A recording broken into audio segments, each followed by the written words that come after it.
ఓం శ్రీ మహాగణాధిపతయే నమః. శ్రీమాత్రే నమః. శ్రీవల్లి భక్తి ప్రేక్షకులందరూ కూడాను నా నమస్వాంజలి. మనకు శ్రావణ మాసంలో వచ్చే పండుగలలో విశేషమైన పండుగ, ప్రతి ఇంటిలో కూడాను చిన్నపిల్లల నుండి పెద్దవారు దాకా అందరూ చేసుకునే పండుగ, ఇష్టమైన పండుగ శ్రీకృష్ణాష్టమి. ఈ కృష్ణుడు జన్మించిన రోజు పిల్లలను కృష్ణుడి వలె అందరూ కూడాను, స్వామి వలె బాలకృష్ణుడి వలె అందరూ కూడాను అతనికి ఆరాధన చేద్దామన్నట్టుగా బాలకృష్ణుడి వలె స్వామిని కూడా, మన సంతానాన్ని కూడా అలంకారణంతా కూడా చేసి స్వామి ఎలా ఉన్నాడో మన పిల్లలను కూడా కృష్ణుడి వలె చూసి ఆరాధన చేస్తాం. వసుదేవసుతం దేవం కంసచానురమర్ధనం దేవకీ పరమానందం కృష్ణం వందే జగద్గురుం. మానవుడైన ప్రతి పుట్టిన మానవుడు ఈ కృష్ణుడిని ఆరాధన చేయాలి. ప్రతి ఏడాది శ్రావణ మాసంలో కృష్ణపక్షంలో వచ్చే అష్టమి తిథి నాడు శ్రీకృష్ణ జన్మాష్టమిని వేడుకలుగా జరుపుకుంటాము మనమంతా కూడాను. ఈరోజు ప్రపంచవ్యాప్తంగా జన్మాష్టమి లేదా గోకులాష్టమి వేడుకలను ఎంతో ఉత్సాహంగా జరుపుకుంటాం మనం, అందరికీ ఆ విషయం తెలుసు. ఈ సందర్భంగా శ్రీకృష్ణాష్టమి ఏమిటి, ఆ ప్రాముఖ్యత ఏమిటి, ఆ కృష్ణుడి లీలల గురించి మనము ఆసక్తికర విషయాలన్నీ కూడా మనం తెలుసుకొని, ఆ స్వామి ఏమిటయ్యా అంటే నువ్వు భక్తితో పిలిచిన లేదా భయముతో పిలిచిన లేదా ఏదో వాళ్ళ స్నేహితులు గొడవలు పడి కొట్టి మరీ స్వామిని పిలిచేవారట, అలా పిలిచినా సరే స్వామి పలుకుతాడు. ఒక్కసారి ఆయన కథ వింటే చాలట, వేణు కథ. కాబట్టి ఆయన కథంతా కూడాను ఇప్పుడు మీరు తిలకించండి, ఆలకించండి. వేణుమాధవుడు లోకానికి గురువు, ప్రథమ గురువు. గీతను బోధించి లోకంలో ఉండే ప్రతి ఒక్కరికి దారి చూపాడు శ్రీకృష్ణ పరమాత్ముడు.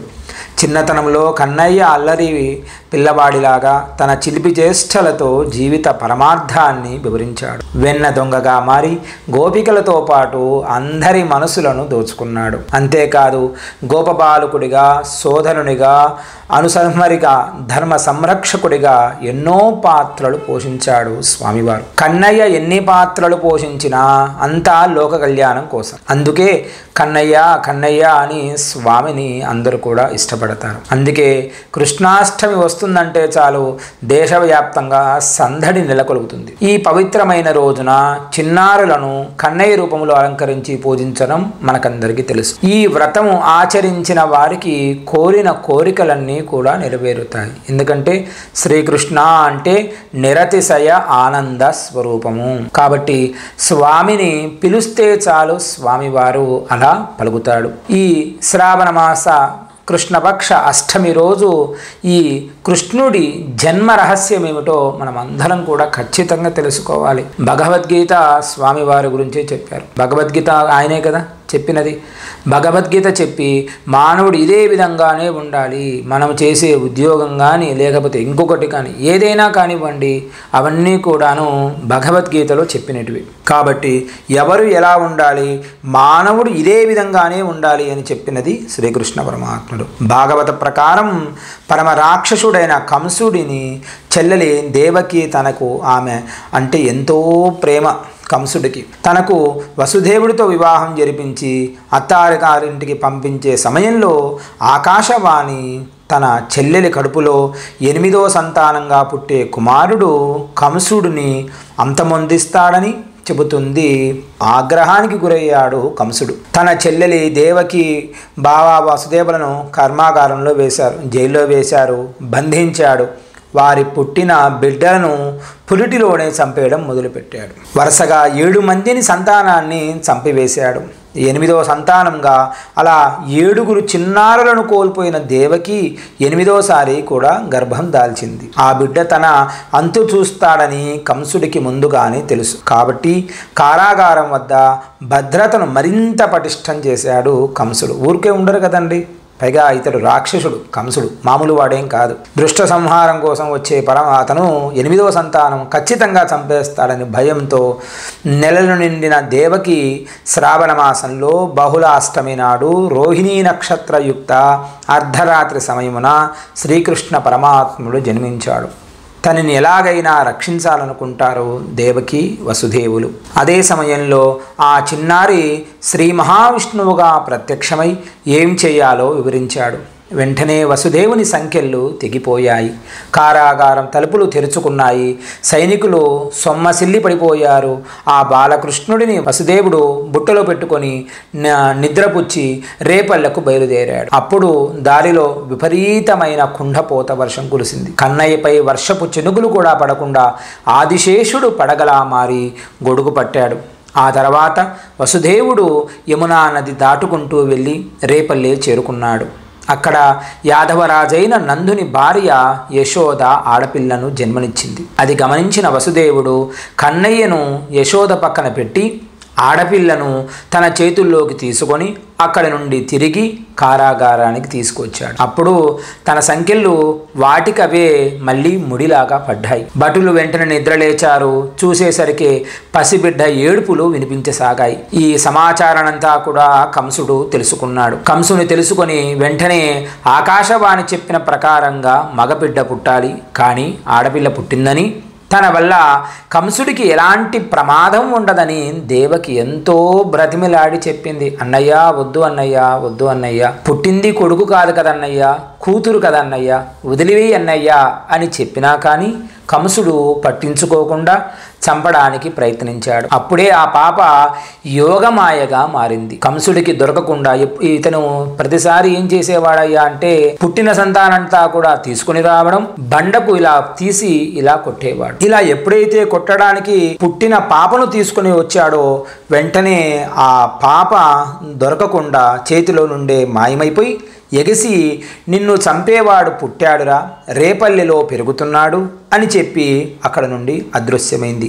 వామనే అమ్మవారు పరదేవత. ఆ పరదేవతనే ఇప్పుడు మనందరినీ కూడా కాపాడేది. ఇక్కడ కృష్ణుడు పుట్టాడు, అక్కడ చెల్లెలు అమ్మవారు పుట్టింది. వామనే మాయ. మన అమ్మవారు అంటాం కదా, ఆ అమ్మ అనుగ్రహం ఉంటే అన్నీ ఉన్నట్టే. అక్కడ చరిత్ర అంతా కూడా నడిపేది అమ్మవారైతే ఇక్కడంతా కూడా నడిపించేది శ్రీకృష్ణ పరమాత్ముడు. ఎప్పుడైతే అక్కడ అంతర్ధానం అయిపోయిందో మరోవైపు రేపల్లిలో నందుడి ఇంట మగబిడ్డ జన్మించడంతో రేపల్లంతా కూడా పెద్ద ఉత్సాహమే జరుపుకున్నారు. అందరూ కూడా గోకులాష్టమిని ప్రసిద్ధికెక్కించారు. పైగా నందుడు మామూలు వాడు కాదు, అక్కడున్న వారిలో అందరికంటే ధనవంతుడు. ఐశ్వర్యమంతా కూడా ఆయన ఇంట్లోనే ఉంది. అంతటి ఐశ్వర్యం కలిగి ఉన్న వాడికి సంతానం కాక విపరీతమైన సంతానం లేని బాధపడుతూ ఉండగా మగబిడ్డ జన్మించాడన్న ఆనందంతో రేపల్లంతా కూడాను ఒక పండుగనే చేసుకున్నారంట ఆ శ్రీకృష్ణాష్టమి నాడు. శ్రీకృష్ణ స్వామి వారు జన్మించిన నాటి నుండి కృష్ణుడు దేవతామూర్తిగా కాకుండా అందరి మధ్యలో ఉండేవాడిలాగానే పూజలు అందుకునేవాడు. ఎప్పుడో ఏదో పక్కకు వెళ్ళి నేను దేవతను, నేను మహావిష్ణువును అని ఎక్కడా కూడా చెప్పలేదు స్వామివారు. ఆయన చేసే చేష్టలన్నీ కూడాను మన ఇంట్లో పిల్లలు ఎలా చేస్తారో అదే విధంగానే కృష్ణుడు కూడా చేసేవాడు.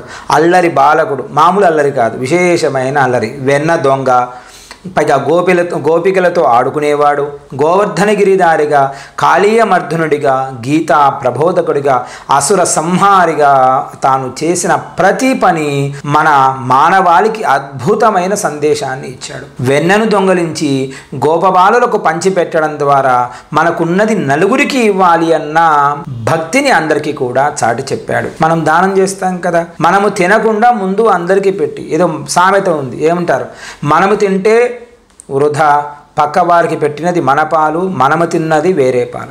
మనము తిన్నది ఎప్పటికీ మనతో పారాదు, వేరే వారికి దానం చేసినది మాత్రమే మనకు పనికొస్తుందని చెప్పిన వాడు శ్రీకృష్ణ పరమాత్ముడు. తనకు బదులుగా గోవర్ధనగిరిని పూజించారనే కోపంతో ఇంద్రుడు రేపల్లిలో ఏకధాటిగా వానను కురిపించినా కానీ ఆ దాడి నుండి తన వారిని, పశువులను, పక్షాదులను రక్షించడానికి గోవర్ధన పర్వతాన్ని తన చిటికెన వేలు మీద నిలిపాడు. యుద్ధభూమిలో అర్జునుడికి కర్తవ్య బోధ కూడా చేశాడు. అందుకే ఆయన్ని కృష్ణం వందే జగద్గురుం అంటారు.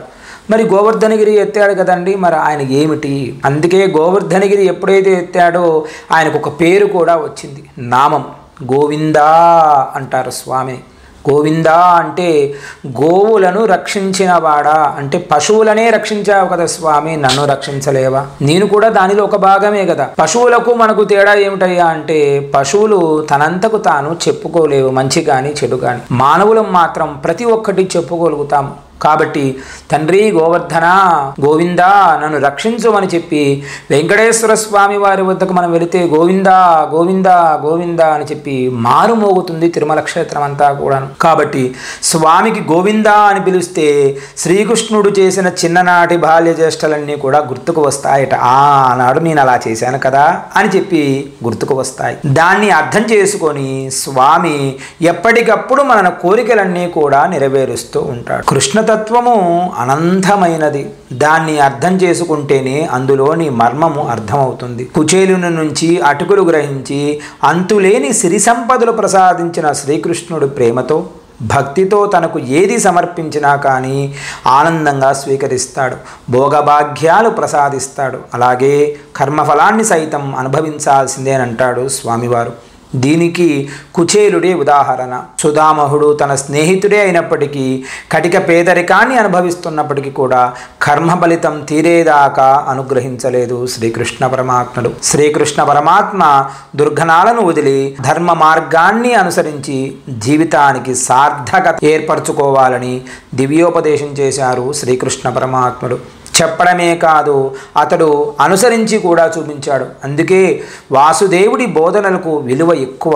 ఆయన ఏం చెప్పినా చూడండి, శ్రీకృష్ణ పరమాత్ముడు ఎంత చిన్న విషయమైనా కానీ, ఎంత పెద్ద విషయమే కానీ మనం ఇప్పుడు కూడా ఆ విషయాలను గుర్తు తెచ్చుకుంటూ ఉంటాం. శ్రీకృష్ణుణ్ణి పూజిస్తే సకల సౌభాగ్యాలు లభిస్తాయి. సంతానం లేని వారు శ్రీకృష్ణ పరమాత్ముడికి సంతాన గోపాలేశ్వరుడు అను మంత్రముతో పూజిస్తే సంతానం కలుగుతుంది. అదేవిధంగా వివాహం కాని వారు, వివాహ ప్రయత్నాలు చేస్తున్నవారు రుక్మిణీ కళ్యాణ పారాయణం చేయడం వల్ల వారికి వివాహ యోగం కలుగుతుంది.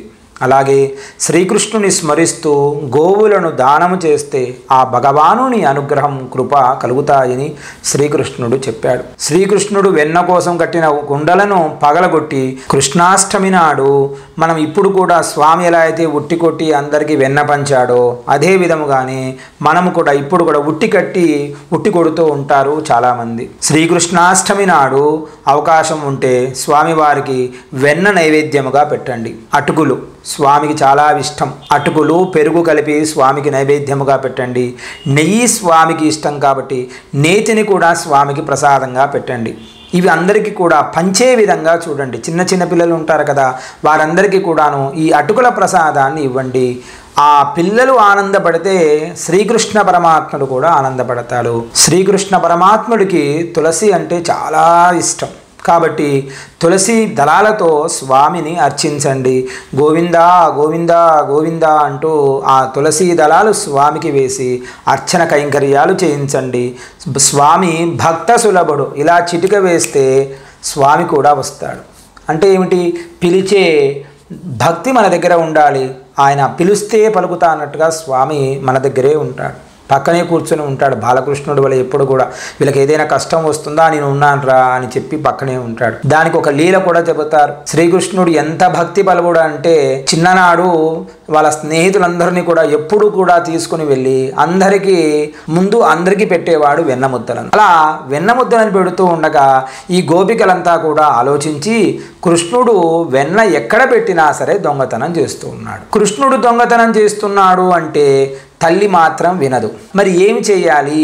స్వామిని ఖచ్చితంగా వెన్న తినేటప్పుడు పట్టుకోవాలి. రెడ్ హ్యాండెడ్గా అంటాం కదా, ఆ విధంగా పట్టుకోవాలి అని చెప్పి శ్రీకృష్ణ పరమాత్ముడు ఎక్కడైతే వెన్న పట్టుకుంటాడో ఆ ఉట్టి దగ్గర వెళ్ళి గంటలను కట్టారట. అంటే ముట్టుకుంటే గంటలు అవుతాయి కదా, కాబట్టి ఆ గంటలన్నీ కూడా కట్టి శ్రీకృష్ణ పరమాత్ముడు ఎదురు చూస్తూ ఉన్నారు, ఎప్పుడు వస్తాడా అని చెప్పి. శ్రీకృష్ణ పరమాత్ముడు ఏమిటయ్యా అంటే ఎవరూ లేని సమయంలో, ఇంట్లో ఎవరూ లేనప్పుడు లేదా వారు నిద్రించే సమయంలో స్వామివారు వచ్చేవారు. ఇలా స్నేహితులందరినీ కూడా తీసుకొని వెళ్ళి అందరికీ గంట దగ్గర చూశాడు. ఓహో, నన్ను పట్టుకోవడానికి గంటలు కట్టారా అని చెప్పి శ్రీకృష్ణ పరమాత్ముడు గంటలను చూసి, ఓ గంటల్లారా మీరు మోగకండి అని చెప్పేసరికి దేవాది దేవుడు మహావిష్ణువు చెప్పిన మాటలను ప్రతి ఒక్కరం వింటాం కదా, గంటలు కూడా అలాగే అని చెప్పి నమస్కారం చేశాయి. అందరికీ వెన్న పెట్టసాగాడు శ్రీకృష్ణ పరమాత్ముడు. అంటే ఏమిటి తత్వం చూడండి, స్వామి తత్వము. అందరికీ మనం దానము చేస్తే తప్ప మనము తినడం పనికిరాదు. అందుకే భోజనం ఎవరికైనా పెడితే తప్ప మనం తినకూడదు. కనీసం తినేటప్పుడు పశుపక్షులకైనా సరే పెట్టాలని ధర్మం చెబుతూ ఉంది. కాబట్టి ఆయనకు ఉన్న దానిలోనే అందరికీ పెట్టేవాడు. ఆయన తినొచ్చుగా ఫస్ట్. ఆయన మొదట తినేవాడు కాదు, అందరికీ ముందు పంచి తర్వాత తినే తత్వం. వాళ్ళ స్నేహితులందరికీ కూడా ప్రసాదంగా పంచాడు స్వామివారు. ఎప్పుడైతే ప్రసాదంగా పెట్టాడో అందరికీ అయిపోయినది అన్న తర్వాత శ్రీకృష్ణ పరమాత్ముడు కూడా ఆ వెన్న ముద్దను తీసుకుని తిందామని నోట్లో పెట్టుకుంటూ ఉండగా గంటలు గలగల గలగల మోగాయట. ఒరే చెప్పాను కదరా గంటలు మోగద్దండి అని చెప్పి, ఎందుకు మోగాయరా అని గంటలను అడిగారట స్వామి. అడిగిన వెంటనే, స్వామి మీరు భక్తులకు పెడుతున్నప్పుడు మీ మోగవలసిన అవసరం లేదు. ఎందుకని? మీరు దానాలు చేస్తూ ఉన్నారు, అది మీ ఇష్టం. కానీ ఏమిటి, దేవాది దేవుడు శ్రీమన్నారాయణుడు మహావిష్ణువు స్వామివారు ప్రసాదంగా తింటూ ఉంటే మాకు గంటలు మోగించడం ఆనవాయితీ. మేము చేసే బాధ్యత మేము చేయకపోతే మా జన్మ ఎందుకు ఉన్నది? స్వామి నైవేద్యం తినేటప్పుడు కనీసం గంట కూడా కొట్టలేదా అని అంటారు కదా స్వామి. కాబట్టి మేము చేసే పని మేము చేశాము స్వామి అని చెప్పి గలగల గలగల గంటలు కొట్టాయట. వెంటనే వచ్చారు గోపికలంతా కూడా కృష్ణుడిని పట్టుకున్నారు. ఎంత పని చేశారా అని చెప్పి గంటలను చూసి స్వామి నవ్వారట. కాబట్టి మనం గుళ్ళో వెళ్తే ఎప్పుడు చూడండి, స్వామికి నైవేద్యం పెట్టేటప్పుడు ఖచ్చితంగా గంట కొడుతూనే ఉంటారు. ఎందుకని? అంత దేవాది దేవుడు నైవేద్యముగా ప్రసాదంగా తీసుకుంటూ ఉన్నప్పుడు గంటలు మ్రోగడం స్వామికి చాలా విశేషం. ఆ గంటలు వింటూ స్వామి భోజనం చేస్తాడట. కాబట్టి స్వామి చెప్పిన ధర్మం ఏమిటయ్యా అంటే, ప్రతి ఒక్కరూ కూడాను ఇతరులకు దానం చేసి మీరు ప్రసాదంగా భోంచేయండి. మనకు ఉన్నదంతా కూడా ప్రసాదమే కదా. కాబట్టి స్వామి ఏమి చెప్పాడో అదే ఆచరణ చేయండి. కృష్ణం వందే జగద్గురుం. ధర్మం ఏమిటి అన్నీ కూడా ఆయనే చెప్పాడు.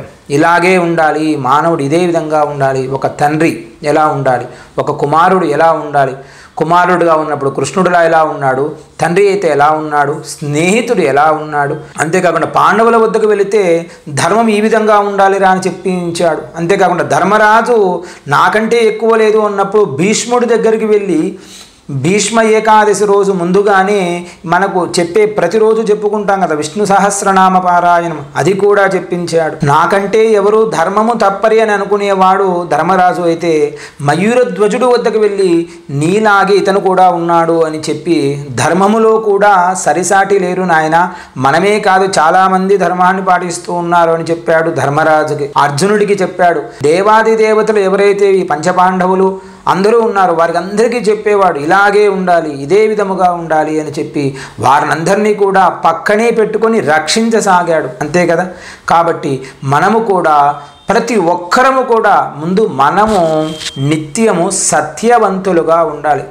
అయ్యా ఇది కుదరదండి కలియుగం కదా, అవకాశం ఉన్నంత వరకు ప్రయత్నం చేద్దామండి. మరీ పూర్తిగా నిక్కచ్చిగా ఉండి సత్యం చెప్పి అందరినీ బాధపెట్టవలసిన అవసరం లేదు. మన చాతనైనంత వరకు మనము ధర్మముతో ఉందాము. ధర్మో రక్షిత రక్షిత చెప్పడం కాదండి, ఆచరణ చేసి చూపిద్దాం. మీరెవరికి ఏమీ చెప్పవలసిన అవసరం లేదు.